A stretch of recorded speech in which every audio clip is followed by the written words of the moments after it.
Hello, dear friends. We welcome your continued interest in exploring freedom of religion and human rights protection, as shown by the Tai Ji Men case.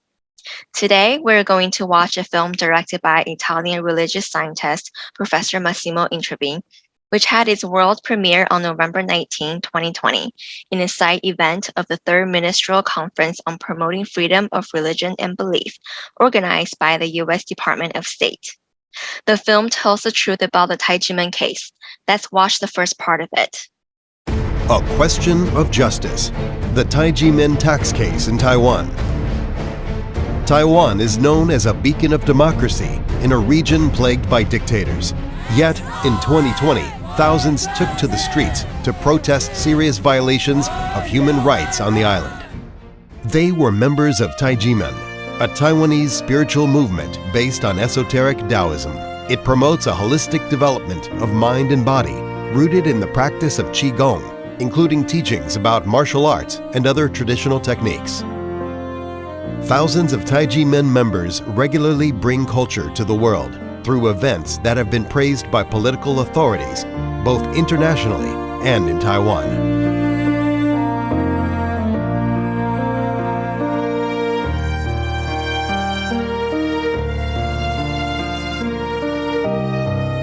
Tai Ji Men Qigong Academy was founded in 1966 by Dr. Hong Daozi, who is also well known throughout the world for his promotion of world peace and dialogue between religions and cultures.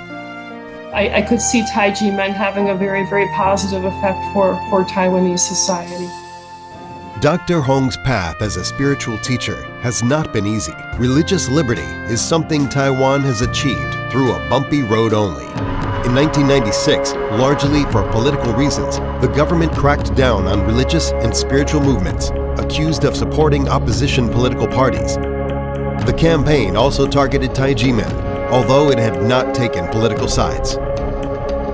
On December 19, 1996, Tai Ji Men facilities were raided, and Hong was arrested. He and his wife's assets, including private holdings not connected with Tai Ji Men, were frozen. These actions were carried out upon orders of Taipei Court Prosecutor Ho Guanren, who developed a personal vendetta against Hong and Tai Ji Men, and was later recognized by Taiwan's Control Yuan, the body entrusted with checking illegal activities by public officials.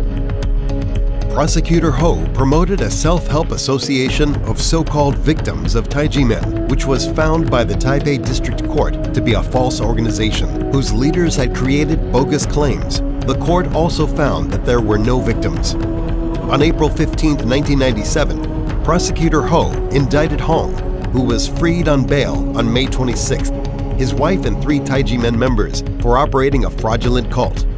Ho even accused Hong of raising goblins, something which is totally foreign to Tai Ji Men's practices. From his public statements, it looked like Prosecutor Ho was the one who really believed in goblins. Between April and June 1997, Prosecutor Ho wrote to state and local administrations ordering the dissolution of Tai Ji Men, and even that water and electricity supplies to Tai Ji Men facilities in Taipei be cut. The Ministry of the Interior and local governments later annulled these orders and declared them illegal, as no decision had yet been rendered against Hong. In fact, Prosecutor Ho's case eventually collapsed. On September 25, 2003, Dr. Hong and his co-defendants were acquitted of all charges by the Taipei District Court. On December 13, 2005, the High Court of Taipei confirmed on appeal the first-degree verdict favorable to Tai Ji Men. On July 13, 2007, the Criminal Division of the Supreme Court of Taiwan pronounced the final acquittal of Tai Ji Men defendants, declaring them innocent of all charges. Compensation for the wrongful detention was given to Hong and his co-defendants. However, a byproduct of Prosecutor Ho's ill-fated actions remained. Instigated by Prosecutor Ho, the National Tax Bureau accused Hong of tax evasion and issued tax bills for the years 1991 through 1996. What was the basis of these claims? As it happens in most spiritual movements, members of Tai Ji Men, who are called dizi, offer money as a gift to Hong, whom they recognize as their shifu or master. These gifts are included in so-called red envelopes. The National Tax Bureau claimed that the content of the red envelopes should not be considered as a gift, but as a tuition fee members pay for receiving training in a so-called cram school, meaning a school where students engage in intensive study of a subject for a short period of time. Gifts are not taxable, while cram schools' tuition fees are. In Taiwan, there are many Qigong and martial arts organizations, and none has ever been taxed for gifts given to their masters. The Ministry of Education in Taiwan, which has direct regulatory authority over cram schools, declared 3 times, from 1997 through 2000, that Tai Ji Men is not a cram school. Tai Ji Men is indeed not a cram school. In 1999 and 2000, both Taiwan's finance minister and deputy finance minister publicly stated that since the Tai Ji Men tax prosecution derived from a criminal case, if Hong and his co-defendants will be acquitted in the criminal court, then the tax claims would be withdrawn as well. However, this did not happen. Hong and his co-defendants were acquitted of all criminal charges. Yet the National Tax Bureau continued to claim that the money in the red envelopes was a disguised cram school tuition fee and maintained the tax bills. Note that the 2007 Supreme Court decision that acquitted Hong and his co-defendants from all criminal charges explicitly stated that they were not guilty of tax evasion.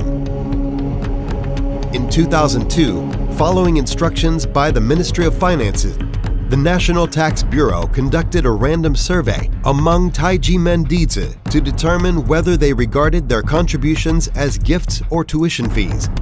All the 206 dizi who responded indicated that they considered their contributions as gifts. However, the Tax Bureau declared that only 9 respondents had clearly indicated that their contributions were gifts. The statement was false, but the Tax Bureau refused to release the answers to the survey.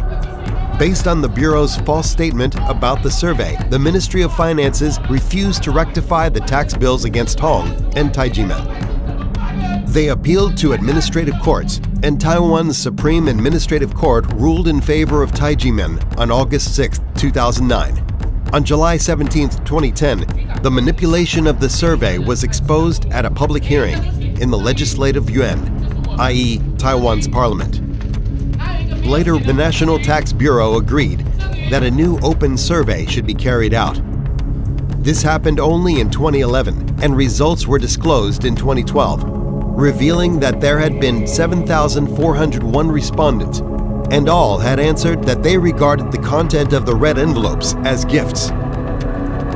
The National Tax Bureau had promised to be guided by the results of the survey, yet they reacted by proposing to consider 50% of the money received in the red envelopes as gifts and 50% as tuition fees. This was obviously not consistent with the unequivocal results of the survey. Tai Ji Men thus started another long journey through Taiwanese courts, supported by legislators and other public authorities, and by human rights organizations throughout the world. From this long and painful struggle, they emerged victorious. In 2018, the Supreme Administrative Court ruled that the content of the red envelopes should be treated as gifts rather than as tuition fees. The basis of the 20-year persecution of Tai Ji Men by the National Tax Bureau had finally been removed.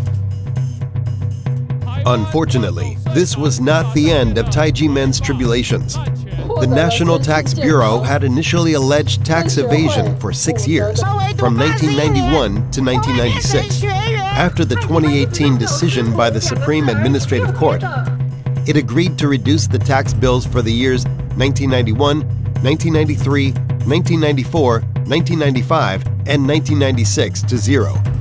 But based on the claim that for 1992, a decision had been rendered by the Supreme Administrative Court in 2006 and was final, it maintained the tax bill for 1992, including interest. Both the dizi and the public opinion in Taiwan understood that this was a political vendetta after Tai Ji Men had publicly proved the National Tax Bureau wrong. Clearly, what happened in 1992 was not different from what happened in the other years, and justice would have mandated to deal with it in the same way. patently wrong decisions can always be revised if justice has to be served. The tax authorities treated Tai Ji Men as a cram school and taxed it accordingly. Since the finding of fact was incorrect, the application of law was wrong as well. Therefore, the incorrect court order should not be executed. For example, when you clearly know that a person is wrongfully convicted and sentenced to death, you should not execute the person. You should try to correct the mistake and uphold justice. If the person is killed as per the sentence, then he is unjustly killed by the government. Now that the tax authorities have admitted their mistakes and the criminal court has ordered state compensation, it is unjust for the government to auction the assets of Tai Ji Men's leader. If it does, that is theft of his property. The Tai Ji Men case, which was falsely fabricated from the very beginning, has dragged on for 25 years since 1996 and has not yet been resolved. In a democratic Taiwan, there should be righteous people to come forward to face and resolve the problem, to truly fulfill the transitional justice and redress injustice. The concern and voices from the international community are also the impetus to urge Taiwan's government to face and solve the problem. Next, let's welcome Edward, a high school student and a Tai Ji Men dizi, for his speech. Hello everyone, I'm a Tai Ji Men dizi and I'm currently in my junior year of high school. I've been practicing Qigong for 6 years. Now my immune system has become stronger and my nasal allergies have also gotten better. My temper has improved as well. When I get angry, I try to calm down and think rationally, not getting lost in my emotions. Now my whole family is enrolled in Tai Ji Men. That has improved their temperament and made them more cheerful. The mood in the house has also improved. Tai Ji Men is an ancient renpai of Qigong, martial arts, and self-cultivation, which values traditional morals and ethics. Our shifu, Dr. Hong Dazi, has told us to follow our heart and to think good thoughts. We should be constantly evaluating ourselves to check if we are doing the right thing. Once a week, I gather together with other members of Tai Ji Men to practice Qigong, engaging in insightful discussion and doing meditation. I've learned to love myself first and to live with a grateful heart. These positive energies have helped me face the difficulties and challenges of life bravely and positively. My shifu has taught us, conscience is like a compass, directing us to the right path of life and leading us to make the correct decisions. Our shifu led his dizi to travel to 101 countries to promote conscience, love, and peace. In 2015, I was able to participate in the Independent Day Parade of Cultural Exchange with shifu and other members from Tai Ji Men in San Jose. Tai Ji Men is a good place, but it was persecuted by an unjust case for 25 years. In 1996, the prosecutor Kwan Lun Ho led over 100 police officers, all carrying weapons, to search all of the Tai Ji Men Qigong Academy buildings. The prosecutor Kwan Lun Ho even accused my shifu of raising evil spirits. The evidence he used to determine this was using a peachwood sword that he found, but traditionally, a peachwood sword is used to avoid evil spirits, so this claim should be baseless. On March 4th, 2012, the Control Ren, the branch of Taiwan's government in charge of handling abuse by government employees, even found Ho guilty of 8 major violations of law in his prosecution of Tai Ji Men. In addition, the National Taxation Bureau issued tax bills based on the prosecutor's illegal indictment without conducting any investigation. In 2007, the Supreme Court deemed Tai Ji Men as not guilty of tax evasion. Despite this, the National Taxation Bureau didn't revoke the illegal tax bills, abusing their power. Dr. Renee Woodlow, president of the Association of World Citizens, pointed out that Tai Ji Men uses their own painful experiences to fight for tax justice, corruption, and abuse of power. The essence of democracy lies in the check and balance of power.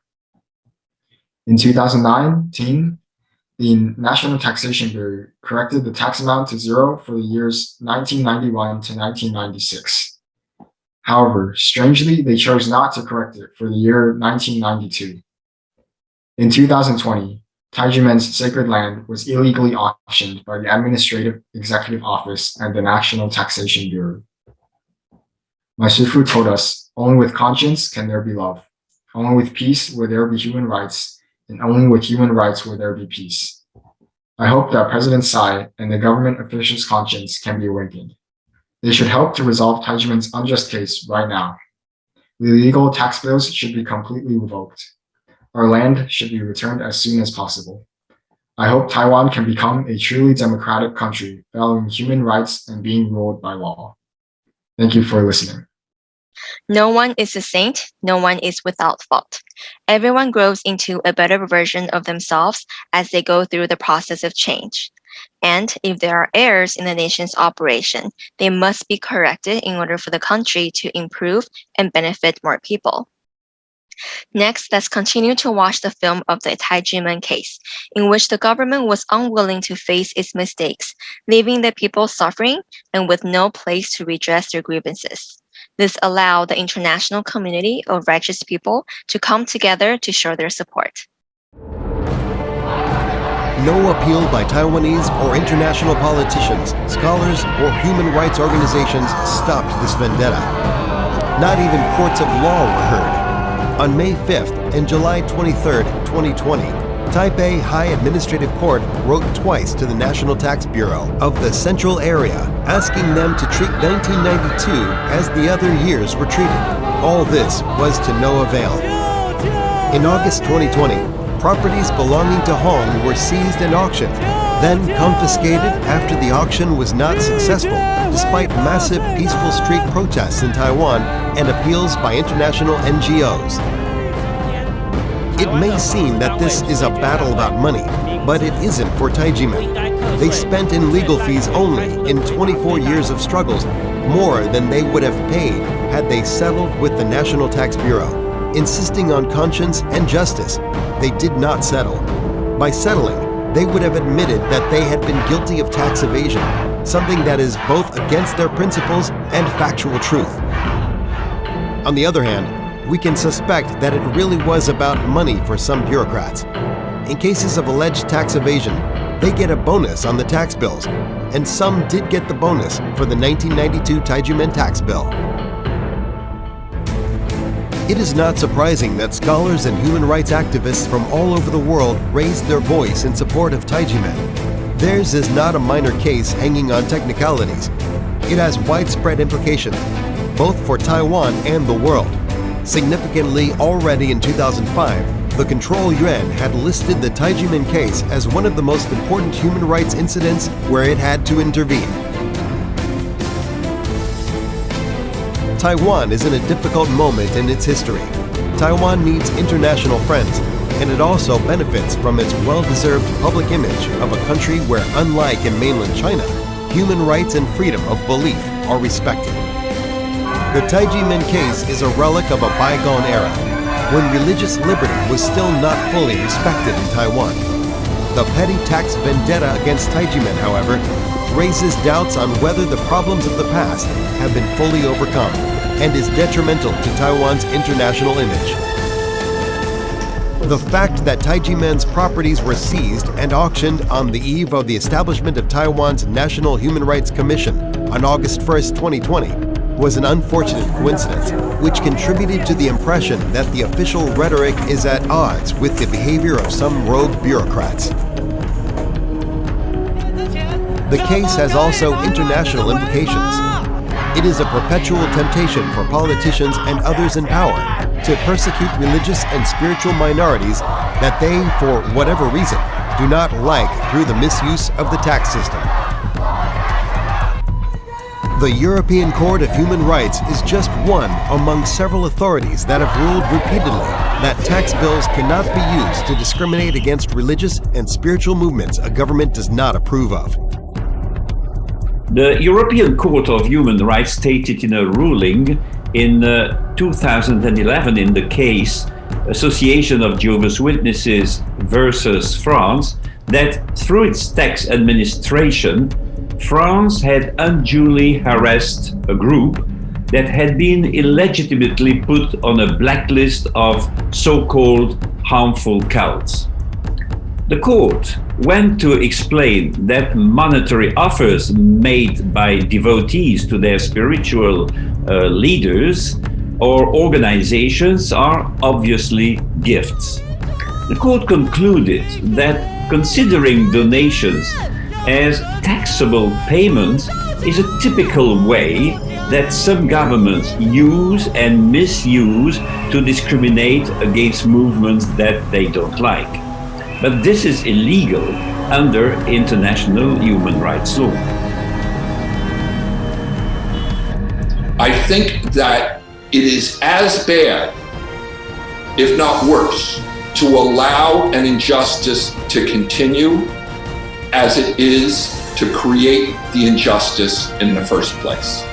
And that is what's happened here with Tai Ji Men. Tai Ji Men are not fighting for themselves only. They raise a crucial question of justice, freedom of belief, and human rights. In this sense, we are all Tai Ji Men.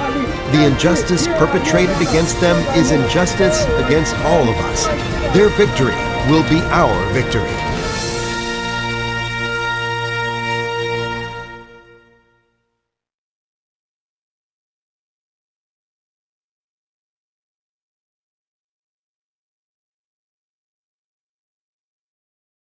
International experts and scholars say at the end of the film that their victory is our victory.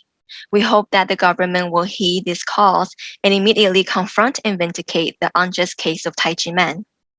Next, we would like to invite another Tai Ji Men dizi to share her views. My name is Emmy, and I'm a master's student currently residing in California. I can't remember how many forums I've been to about the Tai Ji Men text case. Since my teens, I learned about the injustice that happened with Tai Ji Men because of the abuse of power in Taiwan's government. However, after more than 10 years, the case is still not fully resolved. The Tai Ji Men case started with the abuse of power by prosecutor Ho Kwan-ren, who ignored the due process of law and falsely slandered Tai Ji Men. However, what was equally horrifying is the Taxation Bureau continued to inappropriately issue tax bill even when the Supreme Court has declared Tai Ji Men's innocent and confirmed that Tai Ji Men does not owe any taxes. Legislators Yuan, Control Yuan, and many scholars and experts repeatedly asked the Taxation Bureau to revoke these tax bills. Yet after 24 years, we're still here asking the government to follow through with a court decision they have already issued for more than 10 years. Throughout the years, I've heard so many people, both regular people like me and experts with taxes, talk about either their trauma from the case or the completely ludicrous of this case. It always boils down to the need for redress this case. They all come together because they understand the tragedy it has caused and will cause if the government continues to ignore the problem. Just as the controversial case of Kyle Rittenhouse verdict symbolizes to extremists as a get-out-of-jail-free card to harm and even murder others if it's in the name of self-defense. This sets a dangerous rhetoric, just as the rhetoric the Taiwanese government is setting when they continue to ignore the due process of law in the Tai Ji Men case.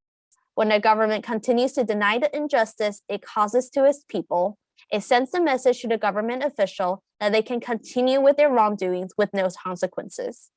This is not the example we want to set. We want a government that can admit when they have done wrong and efficiently correct their mistakes to bring justice to its citizens. We, the citizens, should not have to continue year after year to demand for justice to be carried out while the government continue to cover their ears and pretend they can't hear.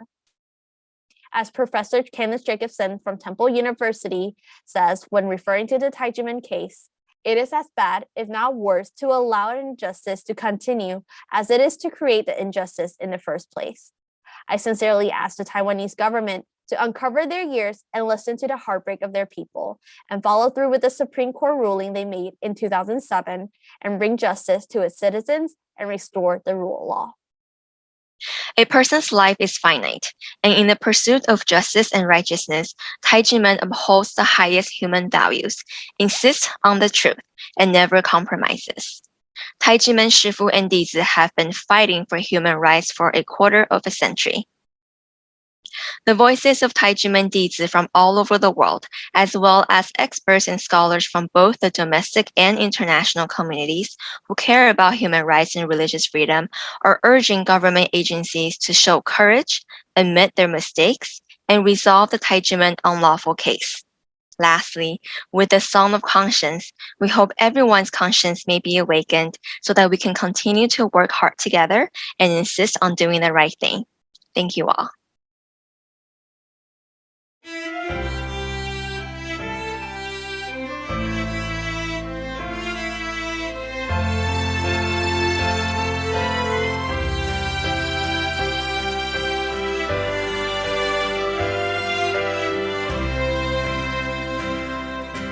Conscience in your heart, conscience in my heart, conscience in our hearts. Conscience is the guidance of the soul. Let us tell right from wrong. Conscience is the guidance of the soul. Gives us wisdom to tell true from false. Conscience is the calling from the soul. Guides us to do good deeds in our lives. Conscience is the eye of the soul. Lights up our lives and lights up the world.